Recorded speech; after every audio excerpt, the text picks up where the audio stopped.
안녕하세요. 잠시 시간을 내서 이순신 평전 8번째 이야기를 나눠보도록 하겠습니다. 오늘 이야기도 오늘날의 조직생활과 별반 다를 것이 없는 것 같은 그런 일들이 발생을 합니다. 분명 이순신 장군님께서 능력이 뛰어나시고 잘못한 게 없으심에도 불구하고 어려움이 좀 발생하는, 좀이 아니죠. 사실은 좀 제법 어려운 과정을 겪게 되시는 그런 일을 쭉 밟아가시게 됩니다. 같이 공감하면서 한번 내용을 살펴보도록 하겠습니다.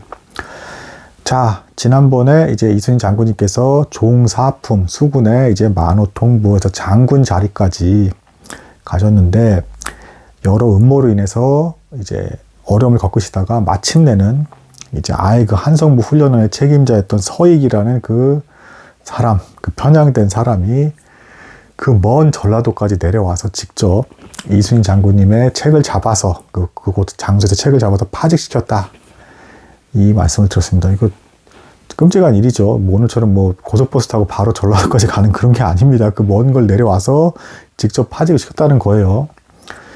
그리고 이후에 근데 의외로 생각보다 얼마 지나지 않아서 다시 복직을 하시게 됩니다. 왜 복직하게 됐는지는 정확히 나와 있지는 않은데 누군가의 천거가 있었던 것 같아요. 그러니까 서인 인물들에 인해서 견제를 받다가 그 당쟁 그 싸움 상황 속에서 서인들에게 견제를 받다가 아마 추정컨대 동인 사람들 중에 어떤 사람들이 그래도 그 사람 쓸만하고 좋은 사람 아니냐 해서 다시 복직을 하게 되신 것 같아요. 근데 하필 복직을 하신 곳이 다시 그 한성부 훈련원 한양에서 인사부 당담하는 거기에 말단 관리로 다시 복직을 하십니다. 그러니까 종사품이셨다가 종팔품으로 일하게 되신 겁니다. 그러니까 당연히 이거부터가 상당한 좀 어려움이 있으셨겠죠.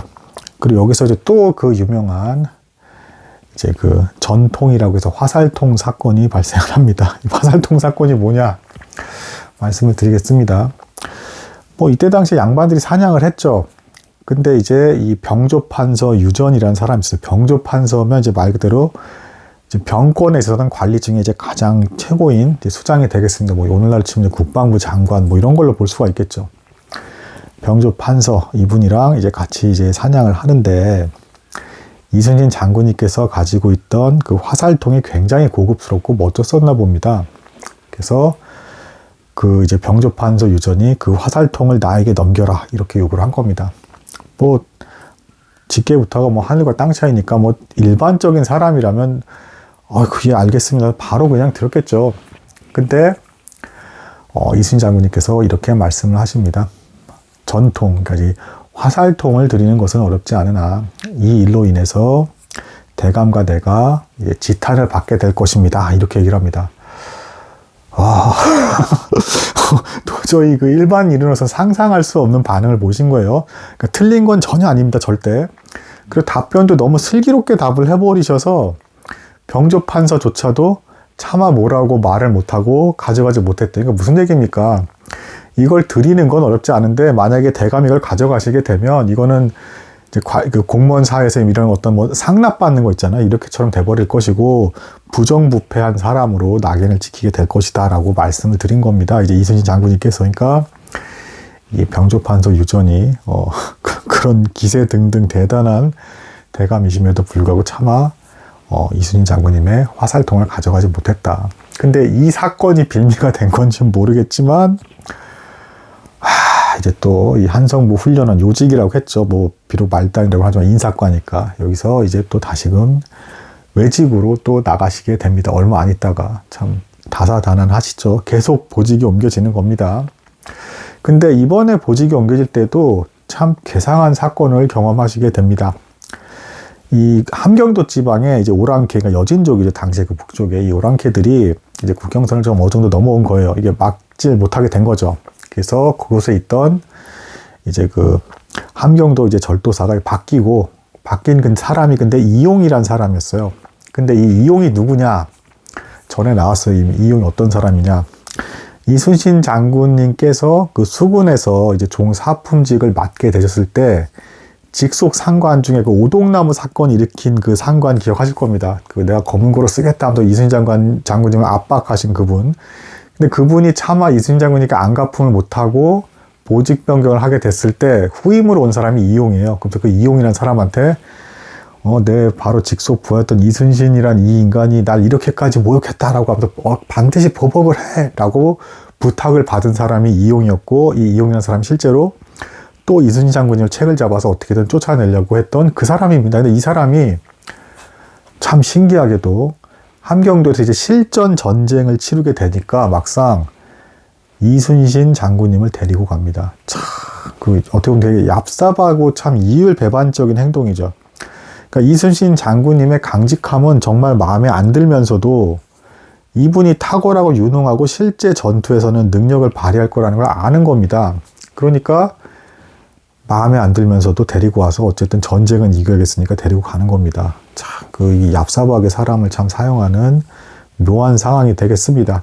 그리고 역시 그곳에서 이순신 장군님께서 이 이용이란 그 사람을 잘 보좌하면서 일을 잘 처리하니까 기록상으로는 어쨌든 결론적으로는 이 이용이란 사람은 이순신 장군님을 인정하게 돼서 더 이상 괴롭히지는 않았다라고 이렇게 돼 있습니다. 근데 여기서 이제 이순신 장군님의 또 힘겨운 일이 끝난 게 아니라 이제 또 다른 지역에 이제 함경도는 굉장히 넓으니까 거기에 이제 울진애라는 여진족의 악한 이 장수가 이제 막 설치고 다니는데 이게 통제가 안 된다. 그래서 이순신 장군님을 보내달라. 라는 요청을 또 받았습니다. 이순신 장군이 워낙 부대 통솔을 잘하니까. 그래서 이순신 장군님께서 가서 이제 이 울진애라는 오랑캐 장을 유인책으로 속여서 이제 포로로 잡아버립니다. 엄청난 전공을 세운 거죠. 여기까지 보면 너무 멋진 스토리인데, 고생은 계속 하시지만 전쟁하니까 얼마나 힘듭니까? 고생하시는 멋진 스토리인데, 또 슬픈 소식이 있습니다. 그래서 전공을 세우셨는데, 그 지역에 또 이순신 장군님의 이 상관들이 이순신이 우리의 명령 지휘 체계대로 움직이지 않았다라고 또 꼬투리를 잡습니다. 그렇게 나쁘게 장계를 써요. 그래도 조정에서 어쨌든 이기긴 이겼으니까 상은 줘야 될 거잖아요. 그래서 지금 현재 이제 그 종 8품에서 이제 종 7품으로 그냥 그 정도에 그냥 승진만 하게 되고, 역시 그 업적을 쌓고 전쟁을 승리한 거에 비해서는 상을 별로 받지 못하게 되는 그런 불공평한 일을 겪게 되십니다.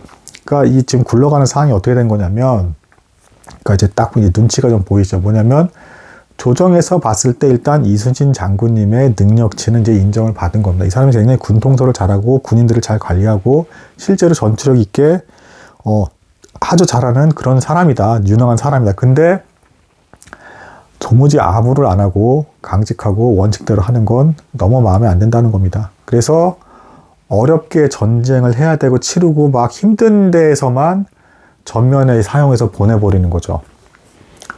그러니까 이거 오늘날의 회사에서도 굉장히 좀 안 좋은 회사에서 좀 그런 거 있죠. 그러니까 일을 잘하는 상태만 일을 계속 몰아주는 거, 이렇게 몰아주고, 그럼 이제 일한 만큼 그럼 이 사람이 승진도 빨리 하고 월급이 확 늘고 하면 불공평하지는 않을 텐데, 그건 또 배가 아파서 깎아내리면서 후려치고 또 그 공로를 어느 정도 가로채버리는 이런 그 조직 문화 같은 데가 있는 곳이 제법 있잖아요.